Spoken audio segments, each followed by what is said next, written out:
Hey, what's up everyone? My name is John Health, and today I want to change it up a little bit by breaking down the best shoes of 2021. I know, right? The year is halfway over. I know we're all struggling to believe it. And I also know I'm a little late. I'm a little late on getting this list out, as July would be the day to do it. So maybe I don't think I have any releases that happen during July, but nevertheless, this list is coming out a little late.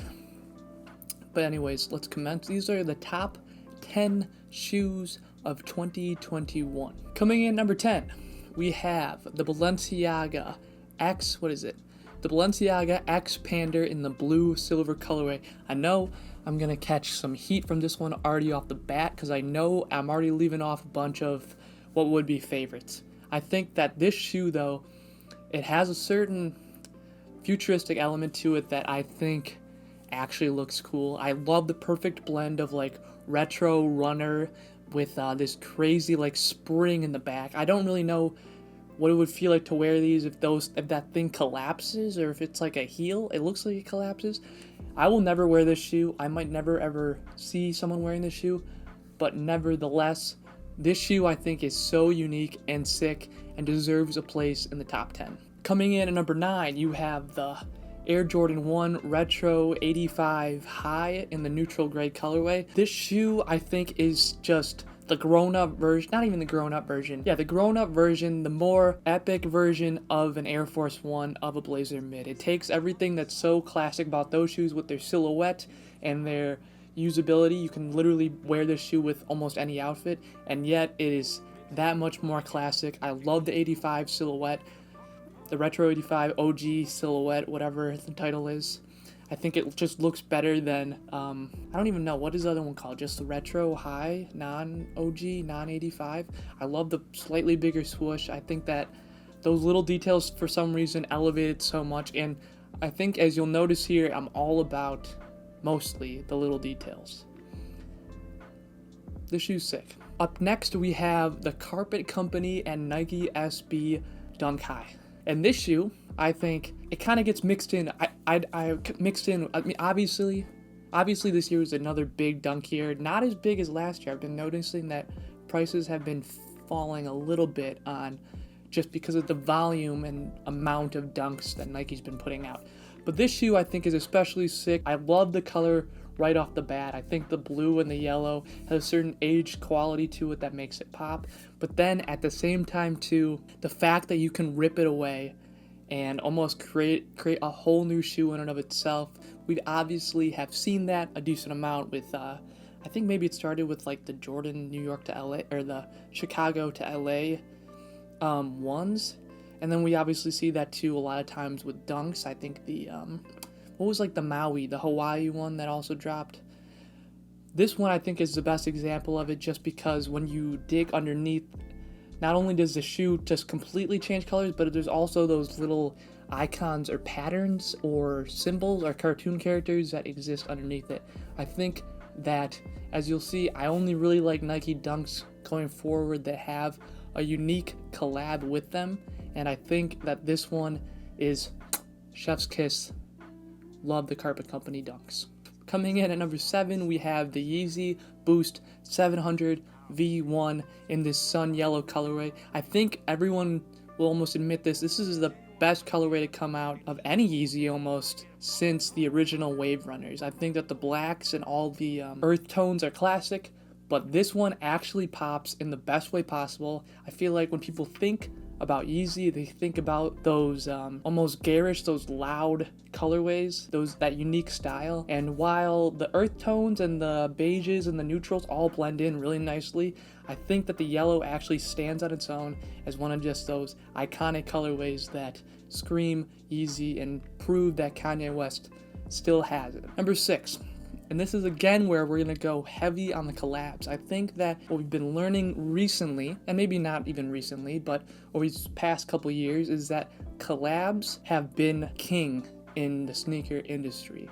If you can tell a story, if you have a cool designer, obviously Virgil and Off-White kind of started that wave almost. Not even started, but like really made that wave popular. But there's no better company right now in the shoe, in the sneaker industry that is doing collabs better than, bang, right there, the Salehi Bembry 2002R New Balances. These are the Water Be the Guides. It goes with the, what was it, Be the Journey, something? Life Be the Journey? I don't know. Those things were also sick. I'll put them up here. But the ones that dropped in 2021 recently, the Water Be the Guides in the teal, or the team teal and rosewater colorway. I mean, is there really a lot else to say about New Balance with these collabs? If you look at the box art, if you look at the story behind it, if you look at the materials, if you look how all those crazy colors blend in perfectly together, you have the soft suedes, you have the subtle rosewater underlay, mesh almost underneath the mesh on the uppers. These things I think are exactly what collabs should be, and prove that no matter how many collabs you do, if you can make shoes that have this much character to them, they will never go out of style. Number 5, we're into the top 5 finally, and I know this one's going to take some heat, This one might be the most controversial opinion yet, and it's right here. Bang, the Yeezy 450 in the cloud white colorway. This shoe, I think, is obviously hideous. I think it's obviously obnoxious looking, but I think that this is exactly what the sneaker industry needs in terms of innovation, in terms of aesthetic, in terms of look. This is why Yeezy stays relevant, because despite the fact that they're making a lot of 350s, they're making a lot of 700s, making a lot of 500s, what stands apart is shoes like this, is innovation like this. Despite what they look like, I think that if you see anyone with those shoes on, it's immediate neck cracker, immediate head turner, neck snapper. These shoes prove that Kanye West still has it. And it also just looks fun. It looks cool. It looks interesting. I'm immediately intrigued. I love how the outsole combines into the midsole. I think that they're super unique. These shoes are just, how many times do we have to see another dunk that Nike pushes out 3 dunks a week in just the same color block but different colors? How many times are we going to see that and say, oh, these are really hype, I gotta get these? And then when something new and unique comes along, we're like, oh, that's disgusting, why would anyone wear those? It's like, bro, because someone has to do something differently, right? Alright, that was my little rant, because I know I'm going to catch some heat for the 450s, the coolest Yeezy to come out since the Wave Runners. Alright, this is top 4 now, and 4, 3, 2, and 1.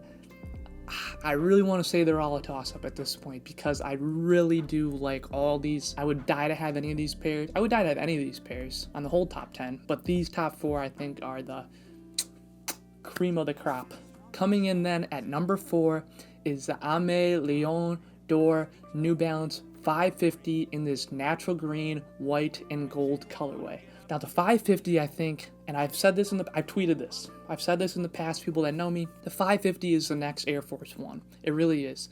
It has that perfect classic basketball-esque silhouette. It has the perfect amount of comfort, the perfect amount of subtlety, especially in these whiter colorways Aimé Leon d'Or dropped. And I think that in terms of almost a budgetier sneaker, something that is not very loud but also has exquisite and professional looking details, New Balance and Aimé Leon d'Or bringing this out of the archives with this New Balance basketball shoe from the 80s, I want to say, or the early 90s. This shoe, I think, is the new wave, and I especially love this colorway. The whole line is pretty cool, but the subtler you can go with the colors, and I just think that the green and the yellow and the cream, it just adds a certain highfalutincy to it. There's like a certain air of richness and superiority. It's like a Stan Smith, like Tennessee, like country club vibes, and I love this shoe. Up next is the second Nike dunk on this list, and I am again going with a collab. Bang, right here you see it, the Nike and Notre High in the light Orwood brown colorway. Now, at first glance, I think that these shoes look a little plain. They look a little almost like the football grays, the Nike highs, the dunk highs and the football grays. But I really, and you'll notice this, I love the collabs and I love the subtlety. The handshake on the Nike swoosh on the inside, I think is the coolest thing that I've ever seen, maybe ever, in a dunk. I think that little handshake, that little sign of unity, I don't know. I don't know. Sometimes you're just speechless by something that looks so effortless but so perfect. It's so subtle. The colorways and the materials look amazing on this shoe. I wish I could say more. I wish I really had a nice little rant to go about this shoe. But at the end of the day, it's just the handshake. It's the materials. It's the colorway. Of course, I like the Orwood browns more than I like the blue ones. The blue ones look a little too like denim-y for me. But the handshake on these shoes. Just a moment of silence and respect for the handshake. All right, that was number 3. Number 2 then, and this one I think is a little unfair. I'll admit right off the bat, this one is a little unfair because I think it released last week, so I think already you're into July, so it's not necessarily a first half of 2021 shoe, but also I think that the shoe was so limited in its availability that it was only for pickup if you were in a certain location. My bro who lives out there was upset that he wasn't there in that location this past weekend. But here you go. Bang. The University Gold and Metallic Silver Air Force One Off-White Virgil Abloh, what have you. I think it was part of like a museum collection collab similar to the MoMA all blue, like the University blue ones that he dropped probably 2 years ago now, 3 years ago almost. This shoe, the canary yellow, it's just showing that off-whites are still here to stay. The exclusivity, the boldness of the colorway, the simplicity of the silhouette in general. This is why people love off-white, I think. This is why off-white is still relevant, why Virgil is still relevant, why these shoes still put up big numbies on StockX. It's because of shoes like this that are perfect amount of loud and subtle. And I think that yellow, as you maybe can see, I love the yellow in the 550s. I love the yellow on the Yeezys. I love the yellow on the carpet companies. And I love the yellow in the final shoe, maybe a little spoiler there, but the yellow is here to stay. The yellow might be the color of 2021, the big, bold, bright yellow colorway. But that was number 2. Now, before we get to number 1, I wanted to throw in my honorable mentions here. Do not get mad at me because I didn't mention these in the top 10. I had to make a list, obviously. Some shoes had to be left out, but these are 10 honorable mentions. 10, because I really liked all these shoes and I really want to give them their due, but they were not good enough to make it into the top 10. First, we have the foam runners in the moon gray and bone colorways that dropped this year. Obviously, the Ararats, those dropped in 2020. The foam runner is absolutely sick. It's similar to the 450. I think if you don't like these shoes, you're just a hater. They're basically just like cool looking Crocs that I think are more comfy than Crocs. I like these 2 new colorways. Obviously, the resale on them is huge, as most Yeezys are, but especially these ones in these crazy silhouettes. These shoes are sick. I wish I had a pair. Also, the ready-made blazers. Now, the ready-made blazers, I feel like were going to be a super hype shoe this year. I think that when everyone saw that wacky Nike swoosh, they were like, wow, this shoe's gonna put up big numbers on StockX. They're gonna be crazy on resale, and they really haven't been. I really prefer the white one over the black one, but what really has done it for me is that crater, that grind foam that they put on the bottom. It's supposed to be like that recycled material from Nike. I just think it looks so bad. It looks cheesy. It looks like there's no purpose for it in the collab itself. It looks like an add-on. It looks not on purpose. And that really kind of ruined the shoe for me. And I think for maybe a lot of people, that's why it hasn't been putting up the huge numbers that people were expecting. Also, another honorable mention, the A Manière Jordan 3, the Raised by Women. This shoe is just a classic Jordan 3 in muted, almost another like almost Yeezy-esque, earthy, beige, maroon colorways. I really like shoes like that. I think that collabs that almost have more of a story behind it rather than being loud and obnoxious can speak for themselves a lot of times, and it just looks like the materials and the simplicity of it almost makes the shoe more prominent to me. Good shoe. I don't like Jordan 3s that much, so it's not going to be in my top 10, but good shoe. Another one is the Nike Go Flyees. These things I think are exactly what shoes need to be for innovation wise. I do like the colorway. I just love watching this GIF over and over again and figuring it out. That being said though, I think that the shoe itself, it just definitely isn't as like cool or something that I need to have. I probably would wear it like once just to see how cool the technology was, but beyond that, I like other shoes more. Right here, we have the only dunk that wasn't a collab that I wanted to include here, and that's the Dunk Low in the UNC colorway. I mean, this shoe just speaks for itself. It looks so classic. It looks like the all-time summer shoe. I just love the color blocking. I really do like this color blocking, and I really do like Nike Dunk Lows, despite hating on them earlier, but this is the best one out of the bunch. I like the black, I like the Spartan greens, I like the Photon Dust ones, like the gray ones, the football gray ones. I like most of them, to be honest, especially in that color blocking, but these ones I think take the cake. Next up, we have the Pata New Balance 991 in the Cork and Light Petrol. Just another great New Balance collab. They killed it. 991 is an awesome silhouette. These colors are perfectly muted in the perfect way. I just had a lot of New Balances that I like better. Union Jordan 4 in the Tau Pays colorways. Obviously not as cool as our past Union collabs, I think. For that reason, they're not going to make the top 10 because there's just other Union collabs, even in the 4s, that I like better. These things are cool. They feel a little Cactus Jacky to me, in a good way, I guess, but also maybe a little derivative of Travis Scott's brand. The next one on this list is the Sacai in the Sesame, Sacai Vapor Waffle in the Sesame. Sacai Vapor Waffle is the shoe of last year.